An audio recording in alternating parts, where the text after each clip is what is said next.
ಜನತಾ ದಳದವರಿಗೆ ಹೇಳೋದಕ್ಕೆ ಬಯಸ್ತೇನೆ, ಕಾಂಗ್ರೆಸ್ ಪಕ್ಷವನ್ನ ನೀವು ಅಳ್ಳಾಡಿಸೋದಕ್ಕೆ ಸಾಧ್ಯ ಇಲ್ಲ. ಕರ್ನಾಟಕದಲ್ಲಿ ನಾವು 1400 ಕೊಟ್ರೆ ನೀವು 2400 ಕೊಟ್ಟಿದ್ದೀರಾ, ಅದಕ್ಕೇನು ಉತ್ತರ ಕೊಡ್ತೀರಿ?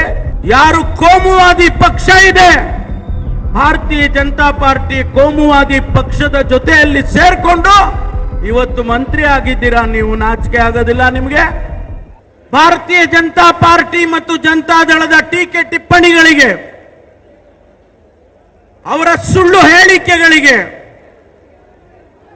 ಅವರು ನಡ್ಕೊಳ್ತಾ ಇರ್ತಕ್ಕಂಥ ನಡವಳಿಕೆಗಳಿಗೆ ಉತ್ತರ ಕೊಡಬೇಕು ಅಂತೇಳಿ ಜನಕಲ್ಯಾಣ ಸಮಾವೇಶವನ್ನ ಇವತ್ತು ಏರ್ಪಾಟ್ ಮಾಡಿದ್ದೇವೆ. ಭಾರತೀಯ ಜನತಾ ಪಾರ್ಟಿಗೆ, ಜನತಾ ದಳಕ್ಕೆ ಈ ರಾಜ್ಯದ ಜನ 2023ರಲ್ಲಿ ಕಾಂಗ್ರೆಸ್ ಪಕ್ಷಕ್ಕೆ 136 ಸೀಟ್ಗಳನ್ನ ಗೆದ್ದಿಸ್ಕೊಡೋದ್ರ ಮೂಲಕ ಅವರಿಗೆ ಪಾಠ ಕಲಿಸಿದ್ದಾರೆ. ಆದ್ರೆ ಅವರು ಪಾಠ ಕಲ್ತ್ಕೊಂಡಂಗೆ ಕಾಣಲಿಲ್ಲ. ಜನರ ತೀರ್ಮಾನವನ್ನು ಒಪ್ಪಿದ್ದೇವೆ ಅಂತ ಅವ್ರ ಬಾಯಿನಲ್ಲಿ ಬರಲೇ ಇಲ್ಲ. ಅದರ ಬದಲು ಏನು ಇವತ್ತು ಸಮರ್ಥವಾಗಿ ಈ ರಾಜ್ಯದಲ್ಲಿ ಆಡಳಿತ ನಡೀತಾ ಇದೆ ಸನ್ಮಾನ್ಯ ಸಿದ್ದರಾಮಯ್ಯನವರ ನೇತೃತ್ವದಲ್ಲಿ, ಕೊಟ್ಟ ಮಾತುಗಳನ್ನು ಉಳಿಸಿಕೊಂಡಿದ್ದೇವೆ. 5 ಗ್ಯಾರಂಟಿಗಳನ್ನು ನಾವು ಅನುಷ್ಠಾನ ಮಾಡಿದ್ದೇವೆ. ಬಹುಶಃ ನಿಮಗೆ ಹೊಟ್ಟೆ ಉರಿ ತಡ್ಕೊಳ್ಳಕ್ಕಾಗದೇ ಇರಬಹುದು, ಆದರೆ ನೀವು ಕೂಡ, ಭಾರತೀಯ ಜನತಾ ಪಾರ್ಟಿಯ ವರಿಷ್ಠರು ಕೂಡ ಬೇರೆ ರಾಜ್ಯಗಳಲ್ಲಿ ನಮ್ಮನ್ನ ಕಾಪಿ ಹೊಡೆದಿದ್ದಾರೆ. ಬೇರೆ ರಾಜ್ಯದಲ್ಲಿ ಅವರು ಕೂಡ ನಮ್ಮ ಹಾಗೆ ಗ್ಯಾರಂಟಿಗಳನ್ನು ಕೊಡೋದಕ್ಕೆ ಪ್ರಯತ್ನ ಮಾಡಿದ್ದಾರೆ. ಆದರೆ ಇಲ್ಲಿ ಮಾತ್ರ ಕಾಂಗ್ರೆಸ್ ಪಕ್ಷ ಹಣಕಾಸಿನಲ್ಲಿ ದಿವಾಳಿ ಎದ್ದೋಗಿದೆ. ಗ್ಯಾರಂಟಿಗಳನ್ನು ಅನುಷ್ಠಾನ ಮಾಡೋದ್ರಲ್ಲಿ ರಾಜ್ಯದ ಜನತೆಗೆ ಕಾಂಗ್ರೆಸ್ ಪಕ್ಷ ಮೋಸ ಮಾಡಿದೆ. ಈ ಮಾತುಗಳನ್ನೆಲ್ಲ ಆಡ್ತಾ ಇದ್ದಾರೆ.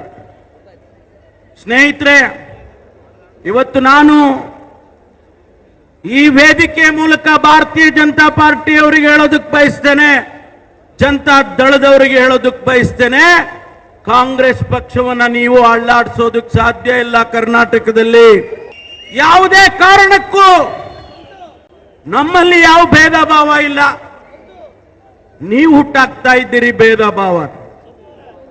ನಿಮ್ಮ ಮನೆ 3 ಅಲ್ಲ 4 ಅಲ್ಲ 5 ಬಾಗಿಲಾಗಿ ಹೋಗ್ಬಿಟ್ಟಿದೆ. ನಮಗೆ ಹೇಳ್ತಾ ಇದ್ದೀರಾ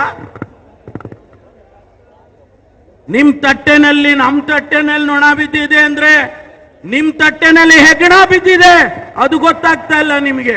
ನಿಮ್ಮ ಪಕ್ಷದ ರೀತಿಯಲ್ಲಿ ನಾವೇನು ಬೇರೆ ಬೇರೆ ಗುಂಪುಗಾರಿಕೆಯನ್ನ ಮಾಡಲಿಲ್ಲ, ಇಲ್ಲ ಸಲ್ಲದ ಆಪಾದನೆಗಳನ್ನ ಕಾಂಗ್ರೆಸ್ ಪಕ್ಷದ ಮೇಲೆ, ಮುಖಂಡರುಗಳ ಮೇಲೆ ಮಾಡಲಿಲ್ಲ. ಆದರೆ ಒಂದು ಮಾತನ್ನ ಇವತ್ತು ಹಾಸನ ಜಿಲ್ಲೆಯಲ್ಲಿ ನಡೆದಂತ ಘಟನೆಗಳನ್ನು ಹೇಳಬೇಕಾಗ್ತದೆ. ಯಾವ ಪಕ್ಷ ಜಾತ್ಯತೀತ ಅಂತ ಹೇಳಿಕೊಂಡು 25 ವರ್ಷದಿಂದ ಹಾಸನ ಜಿಲ್ಲೆಯ ಜನತೆಗೆ ಮಂಕುಬೂದಿ ಏರ್ತಾ ಇದ್ರೆ ಇವತ್ತು ನಿಮಗೆ ನಾಚಿಕೆ ಆಗ್ಬೇಕು. ಯಾರು ಕೋಮುವಾದಿ ಪಕ್ಷ ಇದೆ, ಭಾರತೀಯ ಜನತಾ ಪಾರ್ಟಿ ಕೋಮುವಾದಿ ಪಕ್ಷದ ಜೊತೆಯಲ್ಲಿ ಸೇರ್ಕೊಂಡು ಇವತ್ತು ಮಂತ್ರಿ ಆಗಿದ್ದೀರಾ. ನೀವು ನಾಚಿಕೆ ಆಗೋದಿಲ್ಲ ನಿಮಗೆ? ಮೊದಲು ಆ ಜಾತ್ಯತೀತ ಅನ್ನೋದನ್ನ ಚೇಂಜ್ ಮಾಡಿ ಕೋಮುವಾದಿ ಪಕ್ಷ ಅಂತ ಹೇಳಿ ಸೇರಿಸ್ಕೊಳ್ಳಿ ನೀವು ಕೂಡ.